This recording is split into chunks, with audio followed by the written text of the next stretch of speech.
Would I have it in my kitchen? No. And I know you're all thinking it looks like a dildo. That looks disgusting. Ah! It's the birth of pasta. That is shit. Hello viewers, I'm James May and I can't cook. That's why I've created Oh Cook, a new series on Prime Video in which I rustle up a bunch of recipes that any idiot can make.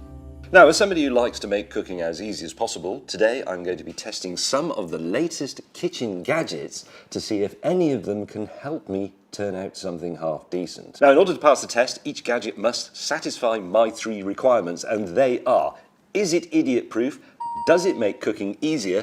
And would I have it in my kitchen? Now, to make this a little more entertaining, I haven't seen any of these things yet. They're going to be handed to me. I'm going to do this as a blind test. Let's go. I quite like the look of this. Now, one part of this, at least, is a coffee maker. I can deduce that from the way it says coffee maker above the switch there. Oh, that is...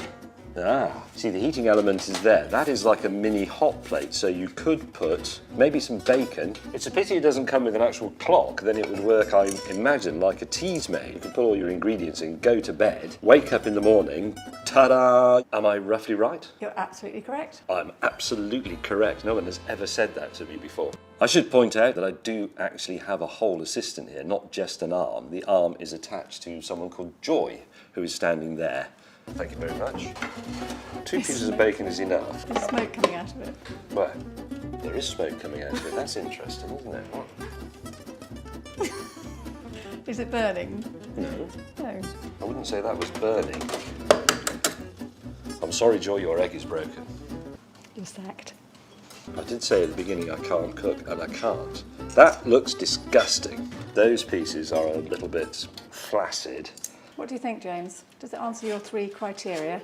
So, is it idiot-proof? Yes, it's very, very obvious what it does. Does it make you a better cook? Do you need it? I don't think so, to be honest. I'm not convinced by the way this bacon is doing in what is essentially a steamer. Would I have it in my kitchen? No. I'm perfectly capable of cooking these things in a frying pan. You don't need these things. This is a cod religion designed to take your money. It's promising salvation like religions do, but really they're just taking your money. Next. Actually, I do think I know what they are. Are they onion goggles?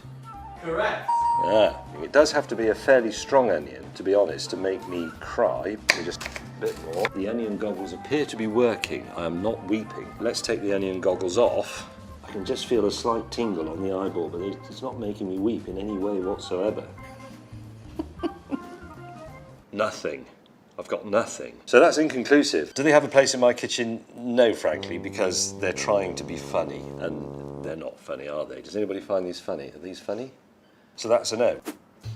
So, you put something in there, and then you screw that on. I was warned by Joy as this came in that I would never get this, but I'm gonna keep going anyway. Have you ever heard of a square egg? No. Why would you want the egg to be square?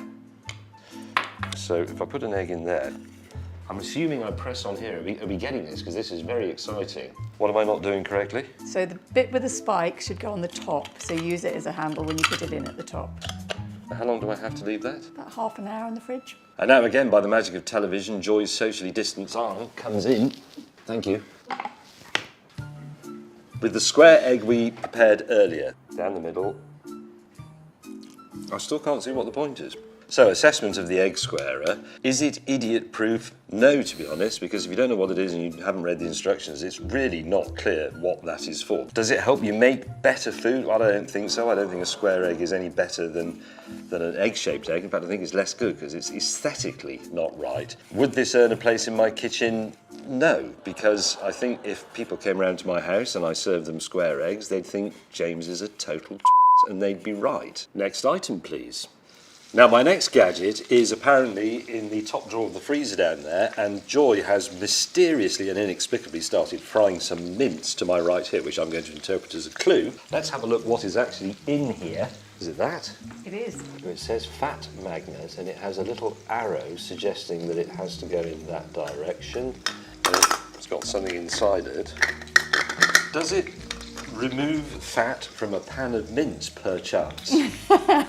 It's a bit of a giveaway. Yes, supposedly it does. How does it work? How do you think? Well, it's cold, so the fat congeals on the cold end of the... This is minced lamb, isn't it? Yes. Which is famously fatty.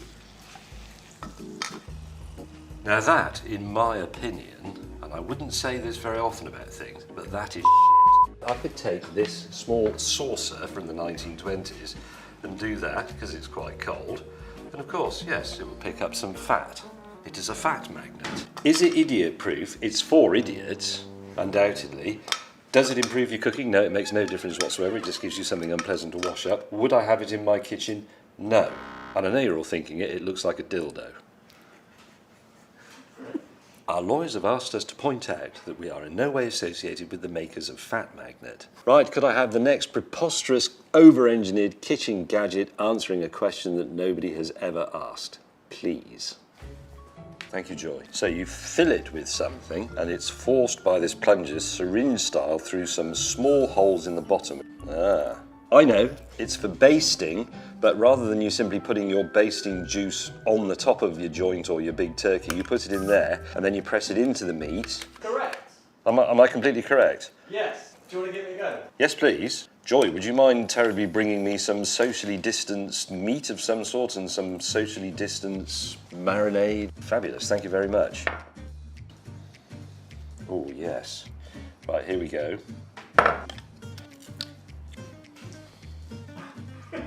Can you edit round that? That was a bit thick. Let's go for chicken. And I'm imagining that I press on that bit, the needles go in, and I press on that bit, and the marinade all dribbles out of the top. Is that going in? I think it is. Look, the level is going down very slightly. So let's think about my 3 criteria. Is it idiot-proof? Yes, I'd say it is, because I worked out what it did. Does it make cooking easier or better? I think it probably does, marinating meat from the inside. Does it have a place in my kitchen? Yes, it does. I would like to experiment with this some more, and I'm going to steal it. So in episode 2 of O Cook, I make a steak for Nikki, my home economist, and I would like to revisit that episode and try it again, but with this. Nikki would be the perfect judge because she's bloody fussy. What else have you got? It's a bowl. You could put a lot of tea or coffee in it. Salad, custard, gravy, nuts, stew. Ah, wait a minute, it's Asian. Noodles. You make What would the modern teenager have while sitting eating? A spliff. On the table. An iPhone. You put your smartphone there. Yeah. It's a bowl with a... Welcome to my cooking show. It is just a bloody bowl. We can selectively throw bits of it away. That's perfect. Oh, thank you. Extrusion only. I think it's a noodle making machine. Am I close? Very close. Pasta. Very thin spaghetti. Any pasta. I like the sound of this. Right, let's plug it in. So you're going to put some flour in it. So pasta being basically flour and eggs, isn't it? And a bit Yeah. of salt. And a little bit of water.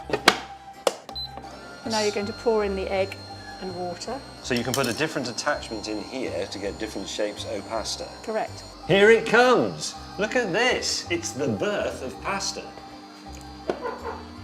That is amazing. There's the first portion of pasta. I would say, yes, this is idiot-proof. All you have to do is put the ingredients in and turn it on. It's as simple as a bread maker or a rice cooker. Yes, it will improve your cooking because you get nice, fresh egg pasta rather than the dried stuff. It's much more sophisticated. And yes, it does have a place in my kitchen. It has a worktop all to itself with flashing show business lights and a upbeat tune like Beethoven's Ode to Joy playing every time you turn it on. It's fantastic. Now, in episode 3 of O Cook, I made penne carbonara, and I used dried penne because it's much easier for the amateur chef, but I'd like to try it again using this machine and making fresh egg penne. Well, that was a lot of fun, and thank you for taking part. Some of those gadgets are truly impressive. Some of them, in my opinion, are a senseless waste of humanity's capacity for endeavour and invention.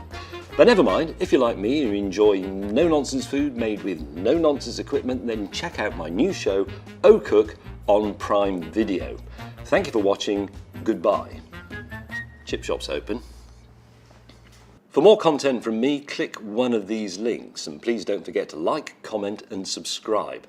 And why are you all so obsessed with me saying cheese?